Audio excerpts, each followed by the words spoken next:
Okay, आज जरा बात करते हैं कार्ल रॉजर की साइकोलॉजी के बारे में, उनके कुछ डीपेस्ट साइकोलॉजी के मूवमेंट के बारे में। पहला है कि सेल्फ एक्चुअलाइजिंग टेंडेंसी या फिर एक्चुअलाइजिंग टेंडेंसी, एक इंसान का असली सच। कार्ल रॉजर मानते थे कि हर एक इंसान के अंदर एक एक्चुअलाइजिंग टेंडेंसी होती है। जैसे एक बीज होता है, वो पेड़ बन के दिखाता है, अगर उसको सही सनलाइट, पानी, हवा वगैरह मिले, कुछ भी हो जाए, वो पेड़ बन के ही दिखाएगा। उसी प्रकार हर एक इंसान के अंदर भी एक डिजायर होती है ग्रो करने की, इवॉल्व करने की, एक फुलेस्ट सेल्फ बनने की, अपने टॉप पोटेंशियल पे जाने के लिए। लेकिन उसके लिए उसकी ग्रोथ तभी पॉसिबल होती है जब उसे एक इमोशनल सनलाइट मिलती है। ये इमोशनल सनलाइट हो सकती है एक्सेप्टेंस, कि आप महसूस कर रहे हो कि मुझे यहाँ के आसपास के लोग अपना मानते हैं, मुझे एक्सेप्ट करते हैं। दूसरा, एम्पैथी, कोई दूसरा आपके दर्द को देखकर सिर्फ सिंपैथी नहीं देता है कि अरे यार आपके साथ तो बुरा हो गया, वो आपके नजरिए को समझता है, वो आपके सिचुएशन को समझता है। और तीसरा, आजादी, आजादी सोचने की, आजादी बोलने की, आजादी जो चाहे वो करने की। ये तीनों चीजें जब मिलती है तब एक इंसान ग्रो कर पाता है। और इसी को उन्होंने कहा था एक्चुअलाइजिंग टेंडेंसी। रॉजर कहते थे कि इंसान को ठीक करने की जरूरत नहीं है, उसे बस इतना बता दो कि कैसे वो अपने सेल्फ या फिर अपने फुलेस्ट सेल्फ तक पहुंचेगा। और हम ज्यादातर लोग यही ढूंढ रहे होते हैं कि कैसे हम बेस्ट बने। दूसरा है इनकॉन्ग्रुएंसी, मतलब कि जब जो तुम हो राइट ना और जो तुम बनना चाहते हो उसमें एक फर्क। इसको वो कहते थे रियल सेल्फ और आइडियल सेल्फ। मतलब जो तुम्हारा रियल सेल्फ, मतलब जो तुम्हारी अभी की असलियत है, जहां पर तुम हो, और जो तुम बनना चाहते हो, उसके बीच में जब बहुत ज्यादा बड़ा गैप होता है तो तुम्हें दिक्कत होती है। अब जैसे एग्जाम्पल के लिए मान लो तुम एक स्टूडेंट हो और तुम एक बड़ा बिजनेसमैन बनना चाहते हो। उस केस में क्या हो रहा है कि तुम्हारे गोल के प्रति और तुम्हारी अभी की जो करंट स्थिति है, दोनों के बीच में काफी एक लंबा गैप है। और वो लंबा गैप के कारण तुम्हें अंदर लग रहा होता है एंजाइटी, कंफ्यूजन, सेल्फ डाउट, ये सब कुछ आ रहा होता है। क्योंकि हमें बचपन से नहीं ये सिखाया गया है कि तुम अच्छे बच्चे बनो, लाइक सोसाइटी क्या कहेगी, ये मैटर करता है, पढ़ लिख के डॉक्टर बनो। तो हम ये सोच रहे होते हैं कि what matters is external, what matters is बाद का रिजल्ट। अभी जो मैं हूं, मेरी जो असलियत है, मैं जो अभी महसूस करता हूं, वो सब तो मैटर ही नहीं करती। उसके चक्कर में हमें एक फालतू में प्रेशर मिलता जाता है। क्योंकि कार्ल रॉजर के अनुसार मेंटल इलनेस वहीं से शुरू होती है जब तुम अपनी असली आवाज को दबा देते हो, जब तुम वो बन जाते हो जो तुम बनना ही नहीं चाहते थे कभी।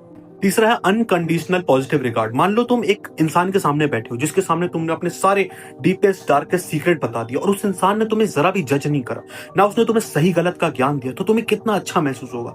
इसे कहते हैं अनकंडीशनल पॉजिटिव रिगार्ड। रॉजर कहते हैं कि जब तुम किसी इंसान को बिना किसी शर्त के एक्सेप्ट करते हो, तब ही उस इंसान के अंदर का सबसे वल्नरेबल पार्ट तुम्हारे सामने आता है। और थेरेपी का काम सोल्यूशन देना नहीं है, एडवाइस देना नहीं है, वो उसका एक छोटा सा पार्ट है। असली पार्ट है स्पेस देना, उस इंसान को अच्छा महसूस कराना कि वो तुम्हें आके अपनी लाइफ के बारे में चीजें बता सकता है। चौथा है एम्पैथी, मतलब कि बस मेरे को कोई समझ ले, मेरी सिचुएशन को कोई समझ ले। अक्सर लोग ये सोचते हैं ना, एम्पैथी का मतलब होता है यार सामने वाले को पिटी करना, सिंपैथी देना कि अच्छा वो यार बुरा हुआ, यार कितना बुरा हो गया। नहीं, इट इज समथिंग डिफरेंट। तुम्हें उसके जूतों में जाके देखना पड़ेगा, तुम्हें उसके दृष्टिकोण से, उसके नजरिए से इस दुनिया को देखना पड़ेगा, उसकी करंट सिचुएशन को देखना पड़ेगा। उदाहरण के लिए एक इंसान है जो लाइक तुम्हारा दोस्त है और वो फेल हो गया एग्जाम में। अब तुम बस ये कह सकते हो ना यार तेरे साथ बुरा हुआ, ऐसा नहीं। तुम्हें एम्पैथी लानी पड़ेगी, तुम्हें सोचना पड़ेगा यार इस इंसान की नजर से देखे तो इसने दिन रात मेहनत करी थी, इसने कितना पढ़ा था, उस एग्जाम के लिए कितना प्रिपेयर करा था, और अब ये जाके फेल हुआ। तो तब तुम उसके दर्द को थोड़ा डीपली समझ सकते हो। तुम अब एम्पैथी को प्रैक्टिस कर रहे हो, ना कि सिंपैथी। क्योंकि जब कोई फ्रेंड या थेरेपिस्ट तुम्हारे पेन को, तुम्हारे दर्द को बिना एडवाइस दिए बस सुनता है और या फिर तुम्हें समझता है, तब तुम्हें अच्छा लगता है, तुम्हें लगता है कि हाँ तुम भी विजिबल। क्योंकि रॉजर कहते हैं कि एम्पैथी खुद में ही एक हीलिंग है, एक इंसान को ठीक करने की प्रैक्टिस है। और एक थेरेपिस्ट को प्रोफेशनल बनने से या फिर एक्सपर्ट बनने से पहले एक इंसान बनना जरूरी। नेक्स्ट है कॉन्ग्रुएंसी, मतलब जो तुम हो वो तुम हो, मतलब तुम्हारा रियल सेल्फ। रॉजर कहते हैं कि थेरेपी में तुम्हें एक प्रोफेशनल मुखौटा पहनने की कोई जरूरत नहीं है। अगर तुम्हें कुछ महसूस होता है तो तुम वो क्लाइंट के साथ शेयर कर सकते हो ऑथेंटिकली, अपने इंफॉर्मेशन को, अपने इमोशंस को जेन्युइनली दूसरों को दिखा सकते हो या क्लाइंट को दिखा सकते हो। क्यों? क्योंकि जब एक थेरेपिस्ट रियल होता है, सच्चा होता है, जेन्युइन होता है, झूठ नहीं बोलता, मुखौटा नहीं लगाता, तब क्लाइंट भी अपनी रियलिटी को, अपने आप को अच्छे से एक्सप्लोर कर पाता है, बिना शेम के, बिना किसी डर के, बिना जजमेंट के। उसे लगता है कि हाँ मैं एक ऐसी जगह हूं जहां पे मैं सामने वाले को अपना सिचुएशन बता सकता। क्योंकि कॉन्ग्रुएंसी का मेन मतलब यही है कि मैं कौन हूं और क्या मैं दिखाता हूं, वो दोनों के दोनों अलाइंड है। एक बंदा है जो बनना चाहता है एक बड़ा पेंटर, और वो अभी भी एक पेंटिंग कर रहा है, वो पेंटिंग कर रहा है काफी समय से। उसका मतलब क्या है? उसका गोल की तरफ वो जा रहा है, जो वो बनना चाहता है और जो वो है वो दोनों सेम है, एक प्रकार से अलाइंड है। अभी जो स्केल है कि वो बड़ा बना या नहीं, वो तो दुनिया डिसाइड कर रही है, उसके लिए तो बन चुका है, उस केस में कॉन्ग्रुएंसी है।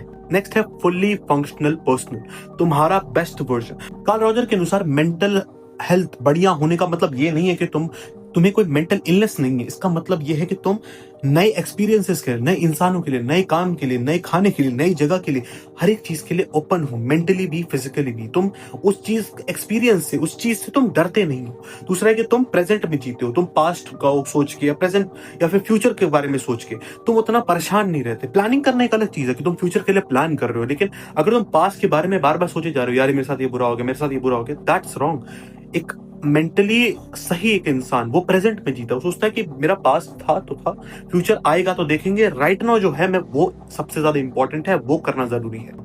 तुम अपने इंट्यूशन पे बहुत ट्रस्ट करते हो। तुम कोई काम करो, तुम्हें लग रहा है यार ये काम वर्क नहीं करेगा, और तुम्हारा जो वो इंट्यूशन है तुम उस पर ट्रस्ट करते हो, तो तुम उस काम को छोड़ देते हो। तुम्हें लगता है कि नहीं, मेरे से नहीं होगा।